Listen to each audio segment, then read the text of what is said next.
La ségrégation de la lignée germinale. À partir d'une cellule œuf unique, il y a la mise en place de deux lignées. La lignée somatique, où toutes les cellules hormis les cellules germinales, et la lignée germinale, qui est capable d'effectuer la méiose et de générer des gamètes. Comment ces deux lignées se ségrèguent-elles? Cas de la ségrégation précoce, préformisme. Chez les nématodes, c'est des vers ronds, notamment les ascaris. C'est un parasite qui vit dans le tissu digestif des mammifères. Dimorphisme sexuel, qui ont des sexes séparés. C'est une espèce gonochorique. On reconnaît le mâle et les femelles. L'organisation de l'appareil génital.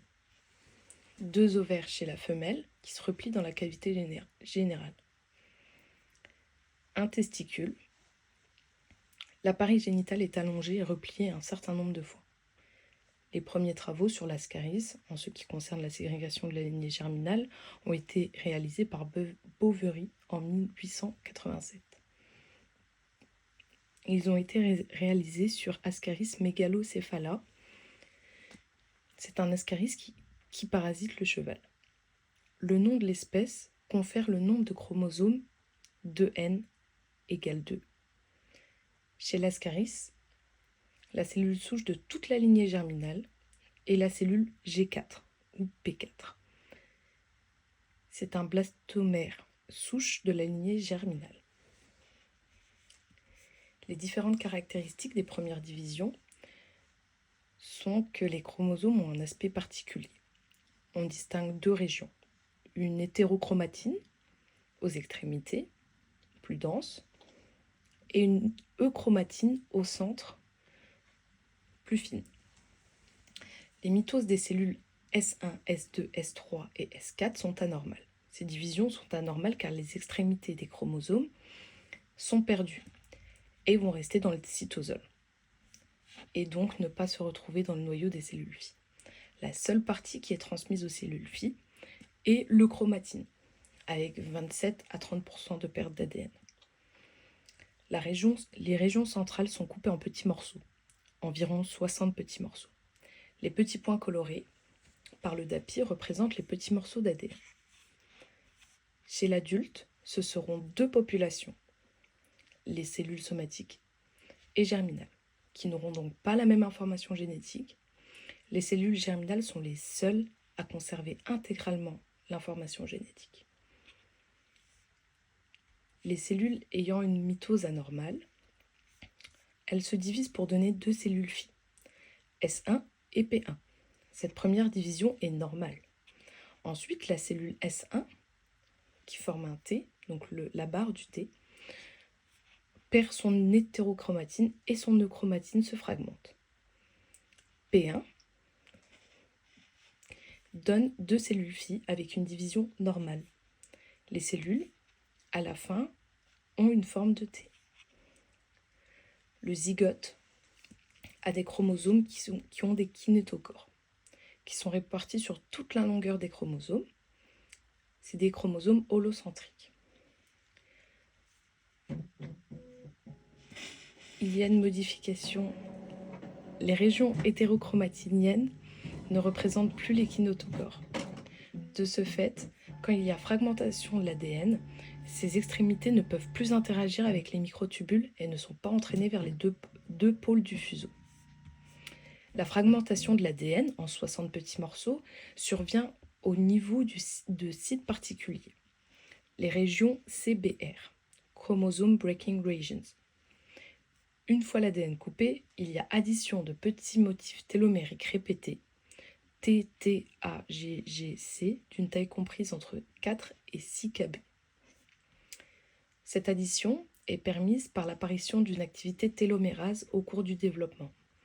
Elle est absente au départ de la cellule œuf. Elle a une activité maximale au stade 4 cellules et persiste jusqu'à ce que la dernière cellule S ait réalisé sa mitose, donc juste avant la gastrulation. La raison de l'élimination chromatidienne dans les précurseurs germinaux est liée dans ces cellules est liée à la présence dans ces cellules de matériel riche en ARN.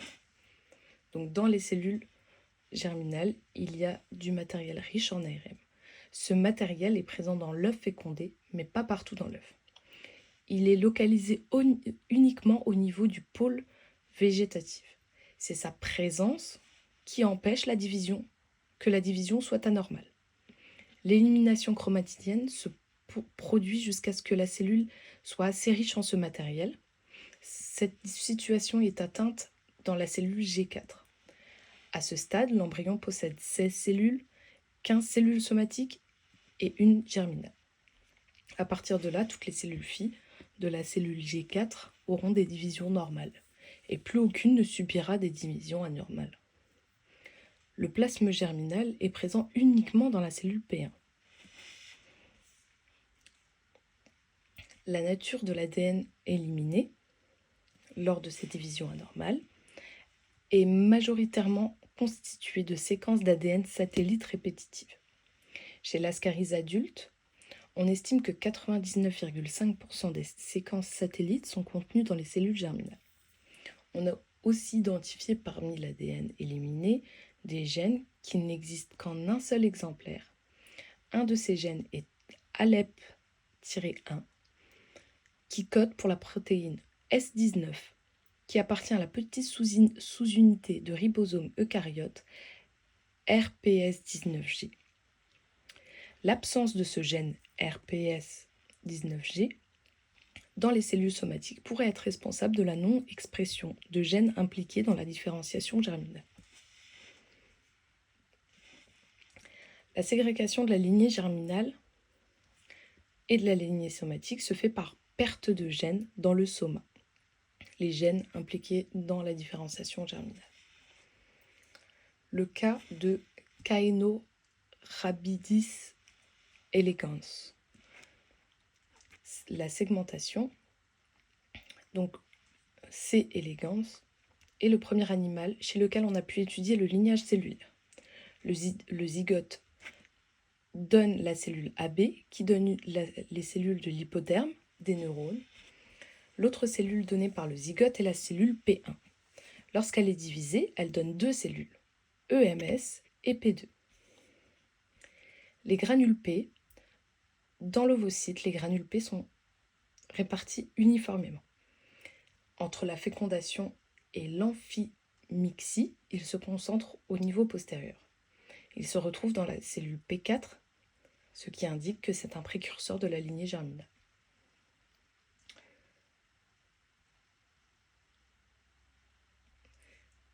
Pi1, identifié grâce à un screening des mutants. Chez le mutant Pi1, le blastomère P2 adopte des caractéristiques identiques au blastomère EMS. Donc le blastomère qui est dans la lignée des cellules somatiques. Ce qui aboutit à la formation d'individus dépourvus de cellules germinales. Chez les individus mutants, les blastomères qui normalement sont à l'origine de la lignée germinale, expriment un ARN messager qui n'était pas exprimé dans ces blastomères chez les mutants, chez les sauvages. En effet, chez ces derniers, la synthèse d'ARN messager est inhibée alors que celle des ARN R s'effectue normalement. On a démontré que cela était dû à un défaut de phosphorylation du domaine C-terminal de l'ARN polymérase 2. Cette phosphorylation permet habituellement de passer de la phase d'initiation à la phase d'élongation. Elle peut être mise en évidence avec un anticorps monoclonal H5 dirigé contre la séquence YSPTSPS du domaine C-terminal de l'ARN polymérase 2. Il n'y a pas de transcription dans les cellules Pi1.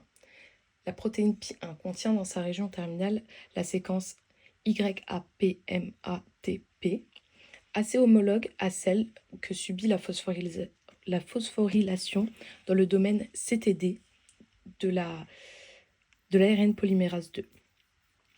Dans la cellule G4, et les précurseurs germinaux, il y aurait, grâce à Pi1, une compétition empêchant la phosphorylation du CTD de l'ARN polymérase 2. La ségrégation liée à la non-expression des gènes impliqués dans la détermination somatique. Chez les insectes, les diptères et les coléoptères ont été plus étudiés, comme le cas de la drosophile. L'individualisation des cellules germinales. Après fécondation, le zygote subit une cérémitose rapide, toutes les 9 minutes environ, mais pas de cytodiérèse. On aboutit donc à une structure ayant de nombreux noyaux dans un cytoplasme unique, un syncytium. Après 9 divisions, la cellularisation se réalise, les noyaux migrent à la périphérie pour former le blastomère syncytial. 3 heures après fécondation, le blastomère se cellularise, c'est alors qu'apparaissent au pôle postérieur de l'embryon des cellules polaires. Elles formeront les initiales cellules germinales à l'origine de la lignée germinale. On peut les identifier grâce à des marqueurs VASA qui codent une ARN hélicase.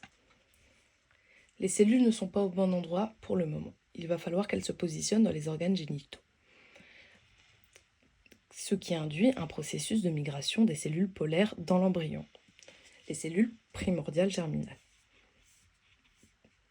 Le plasme polaire. La mère met en place lors de l'ovogénèse dans l'ovocyte tout ce qu'il faut pour que ses descendants aient eux-mêmes une progéniture.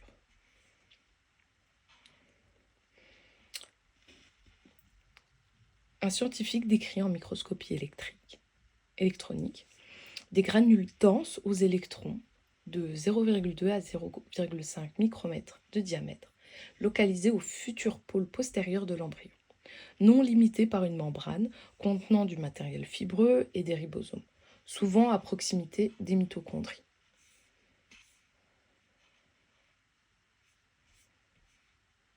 La transplantation du plasme polaire dans un endroit où il n'y a pas de cellules germinales induit la formation de cellules fonctionnelles germinales dérivées de ce plasme polaire. Les gènes impliqués. Plusieurs gènes, au moins 8, ont été identifiés comme impliqués dans la formation de la lignée germinale. La mutation d'un de ces gènes se traduit par un même phénotype. Grande childness, drosophile sans petits-enfants.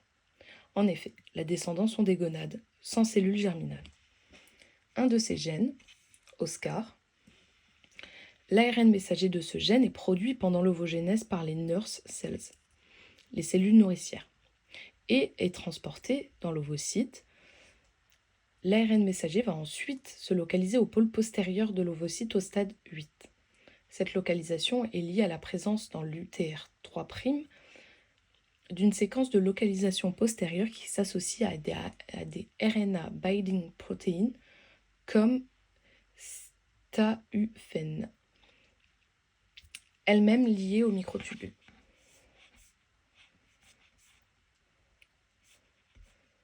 ELF4 reconnaît la coiffe méthyle-7-guanine de l'extrémité 5' de l'ARN. Elle permet l'assemblage de la machinerie d'initiation de la traduction. L'étape clé est l'association de ELF4E à ELF4G qui lie le complexe d'initiation au ribosome via d'autres protéines. CUP, qui est ELF4E binding protein, agit en compétition avec ELF4G pour une séquence présente sur ELF4E. La liaison de CUP sur l'ARN messager Oscar est indirecte. Elle nécessite Bruno, qui se lie sur un site BRE dans l'UTR 3' de l'ARN Oscar. Dans ces conditions, pas de traduction de Oscar. C'est important qu'il n'y ait pas la traduction d'Oscar pendant le transport jusqu'au pôle postérieur pour s'assurer que la protéine ne soit synthétisée qu'au pôle postérieur. Pour déclencher la traduction d'Oscar, il faut l'intervention de ORB, qui est une oocyte 18S RNA binding protein. Cela entraîne une polyadénylation en 3' ainsi que la fixation de PABP qui déplace CUP et permet l'assemblage du complexe d'initiation. Oscar est traduit sous 2 formes. Oscar long, une forme associée au cortex et important pour la localisation postérieure des messagers.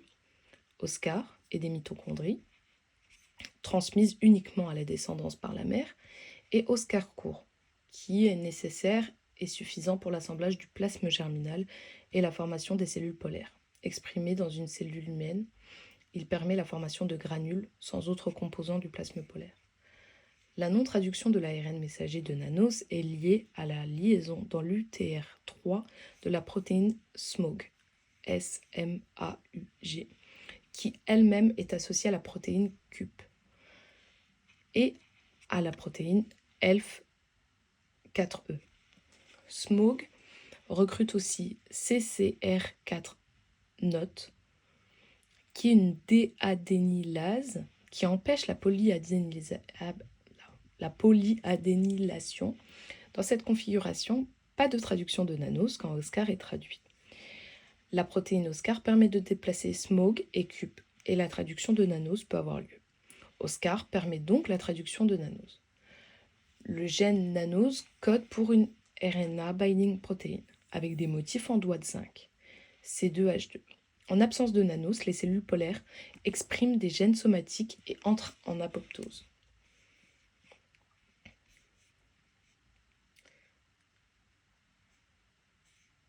Le cas de la ségrégation tardive en épigénétique.